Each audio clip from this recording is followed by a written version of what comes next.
What do you want to be when you grow up? I suspect that many of you were confronted with that question when you were children. I know I certainly was. In some ways, it was a question that I dreaded.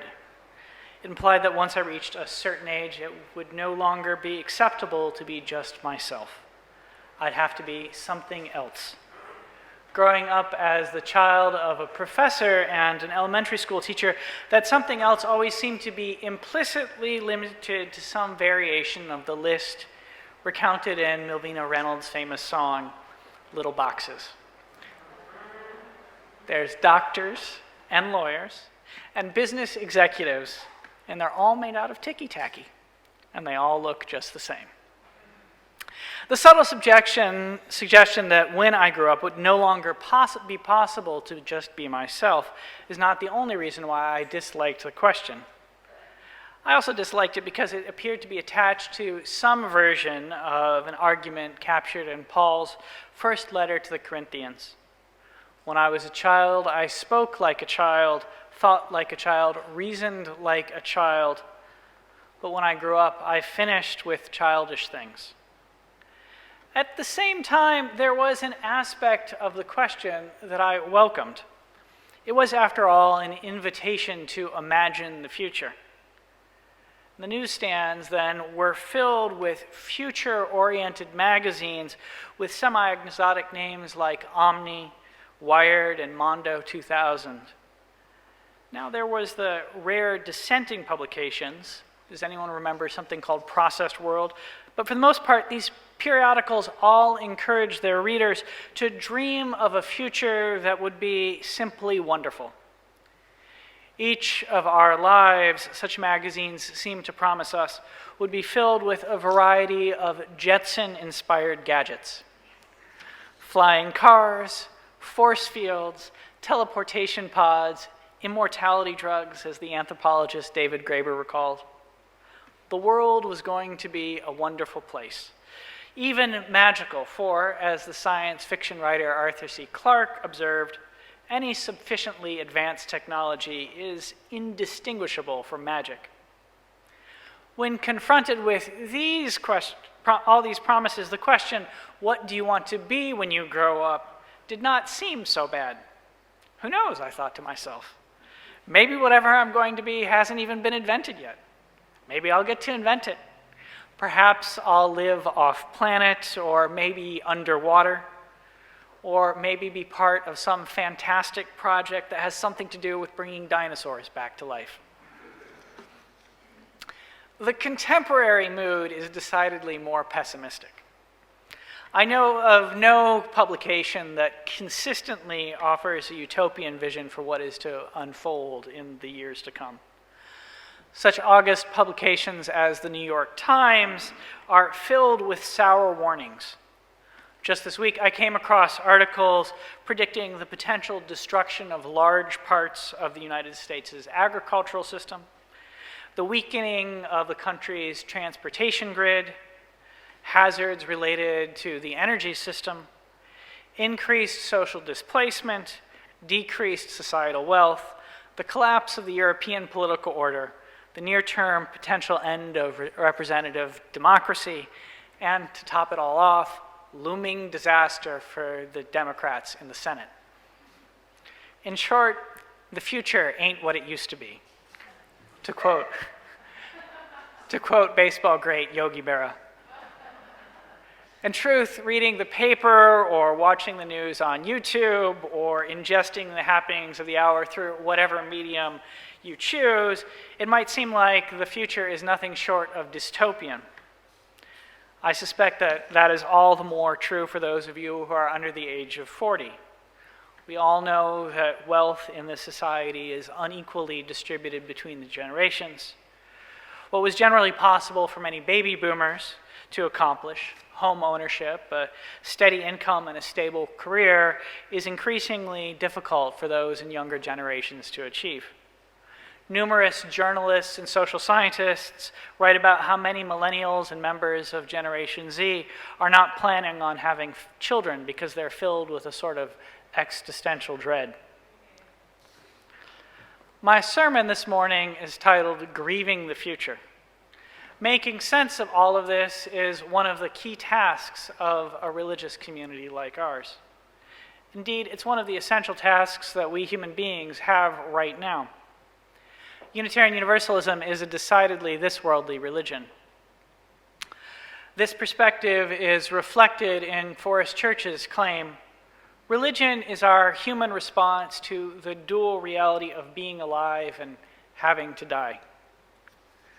Religion emerges from that realization that we are alive on this good earth and that our time on it is limited.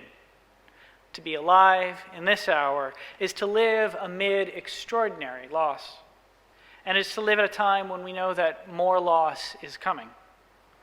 Recently, I had an uncomfortable moment of increasing awareness about the loss that we live in and the loss that is coming. NPR ran an interview with the biologist Fannin St. She studies and works to preserve forest life in Hawaii.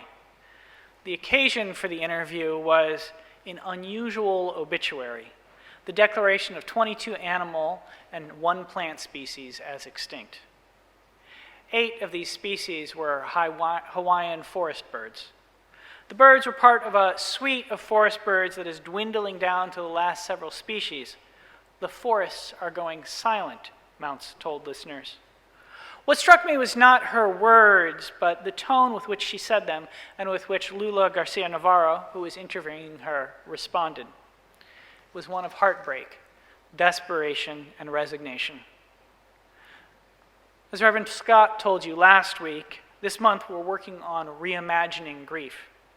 Now, it's not a necessarily easy or pleasant project, and I suppose it does not help with my reputation as having sometimes being a doom and gloom preacher.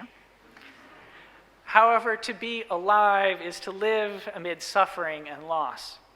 It can't be avoided, especially now with the pandemic, the climate crisis, and all that is before us. To be alive now, though, is not just about mourning over what has been lost. It's to be confronted with grief over what will be lost. The most difficult part of Garcia Navarro's interview with Mounts was not when they spoke of the species that have already gone extinct. Brilliantly colored varieties of honey creepers with shocks of bright feathers and trilling songs. It was when they spoke of how the suite of forest birds is dwindling down to the last several species, and the challenges conservationists faced in preserving those that remain. Unfortunately, with the forces of climate change, the tools in order to save these species are not readily available, she admitted. Now, Mons was not speaking of what had been lost. She was speaking of what will be lost, the prospect of future loss, the reality of mourning the future is ever present. Indeed, it is something that I anticipate will weigh more heavily upon us in the years to come. Once upon a time, we had time, and now it seems we have lost it. Time, our time, the time of human civilization appears to be running out, writes Catherine Keller in her theological reflection on the climate crisis. In his sermon, Reimagining Grief, Reverend Scott said, "We often imagine grief as a terrible emotion, but it might be helpful to reimagine grief as a process of healing. And it can be as much a struggle to heal from anticipated loss, or the things that we never had, as it can be to heal from losses of things that we have had." I was acutely aware of this growing up in Michigan in the late 80s and early 90s. It was a time when you could still hear on the radio Albert King's celebratory song of the Great Migration, Cadillac Assembly Line. Deanna, you know it. It offers a story of a man leaving Mississippi where he's become tired of whooping and hollering, picking that nasty cotton for the prosperity of Detroit, Michigan, where he's going to get me a job on the Cadillac Assembly Line. For over 6 decades, the prosperity that King sang of had felt like a promise to anyone who lived within driving distance of an automobile plant. If you asked a good portion of the kids that I grew up with, especially the boys, what do you want to be when you grow up? They would have probably responded with some sort of answer that revolved around the auto industry. By the time that I was a teenager, that promise, that possible future was gone. The factories were closing down. Parts of Detroit fell into decay, so much so that people started to lead tours on the fabulous ruins of Detroit. The prevailing atmosphere was often one of bewilderment. For many, it was difficult to accept that the future was no longer what it once had been. One friend of mine, the son, grandson, and great-grandson of auto workers, no one in his family had ever gone to college. He had no great love for schooling. He simply assumed that when he finished high school, he would do exactly what his father, grandfather, and great-grandfather had done. He would go to the nearest factory and get me a job on the Cadillac line, preferably one with good union pay. It never happened. Instead, he spent years flitting from one low-paying job to another. They never seemed to last long. Sometimes when we would talk, he would be working at a gas station, other times a movie theater or a liquor store. Finally, he just gave up and left the state. Elsewhere, as an economic migrant, he was able to finally build a better life for himself. I knew dozens of people in similar situations, many whose stories did not end so happily. Instead of culminating in economic migration, they terminated with prison or lengthy struggles with substance abuse. The promise of the future lost, the pain of the present became too much to bear. The loss of climate change, the loss of economic prosperity, there is a much larger litany of loss that I could add to these two. But taken together, they point to a simple reality. So many of us are grieving the future. Not just the losses that we've already experienced, but the losses we anticipate experiencing.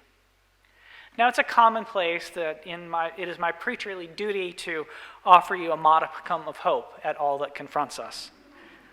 The traditional response of religious liberalism is to place our hope in the future, Rebecca Parker argues. To reimagine grief, to open ourselves to grieving the future, is to move past such hope.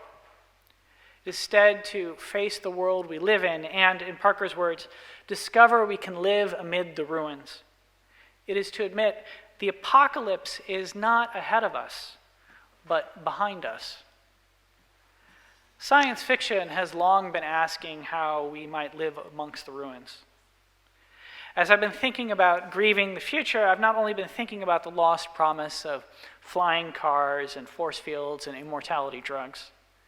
I've also been thinking about the genre of dystopian fiction that I read voraciously as a teenager alongside those magazines like Mondo 2000.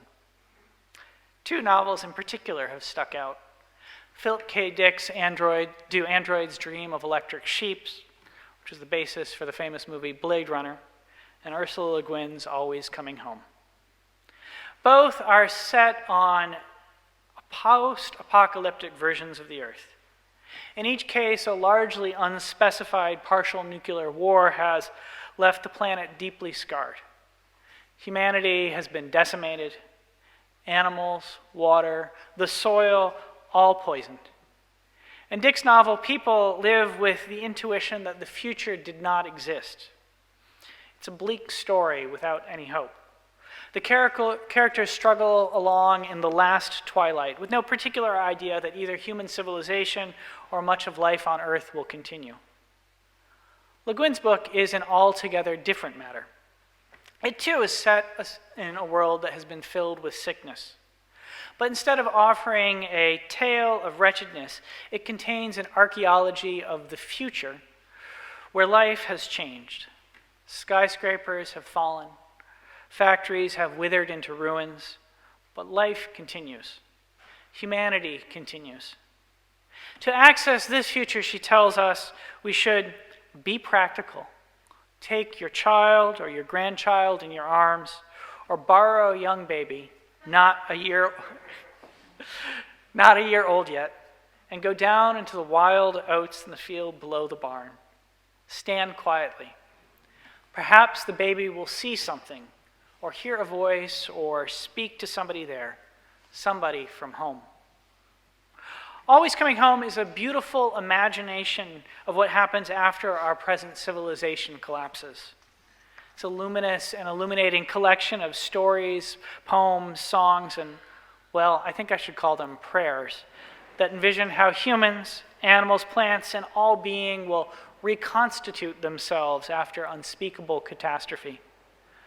The world does not end. There's horrible loss, there's grief, but then something grew up here, something pretty. Another little thing sprouted there. Things began to grow right. Grieving the future, life continues. Between Dick and Le Guin's visions are two possible responses to the catastrophes we face. Let me suggest that they are each religious responses. One views the universe as fundamentally unfriendly. God, if she exists, is cruelness. The faith that is to be had is the faith that humanity can only make things worse and that we are collectively bringing about our doom. The other offers no easy path. It contains no promise that everything is going to be fine in the end. In Le Guin's novel, we humans still struggle with pettiness and violence and all the ugly things that we do to each other. But she does have faith in the power of life itself and in the creativity of human beings. Life will continue. Humanity will continue. Love will continue. For many of the passages of the book have to do with the love of friends and family, the love between partners and parents and children that endures after calamity. My life will end. Your life will end. Our civilization may well end. But Le Guin invites us to think, there is enough love in the world, enough power in the force of life to make sure that no matter what happens eventually, something pretty will return. Grieving the future.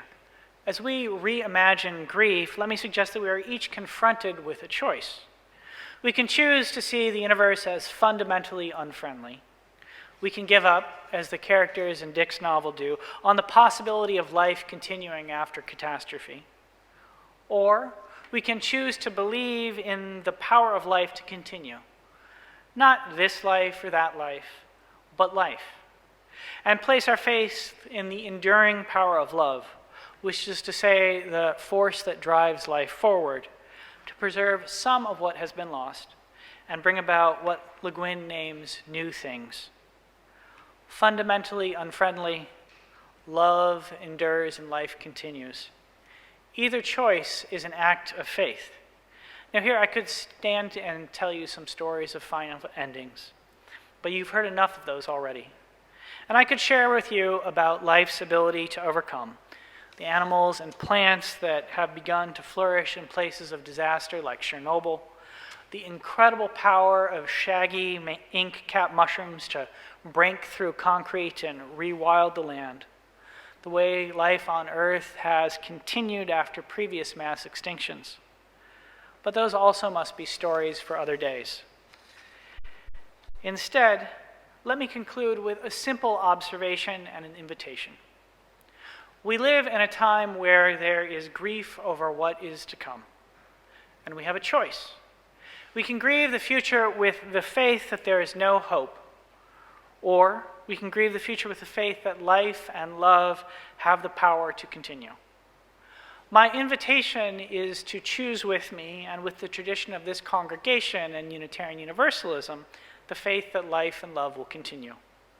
To choose, in the words of Rebecca Parker, these things and then begin the process of reconstructing from the ruins with the faith that the world has the power to reconstitute itself and that being itself will endure.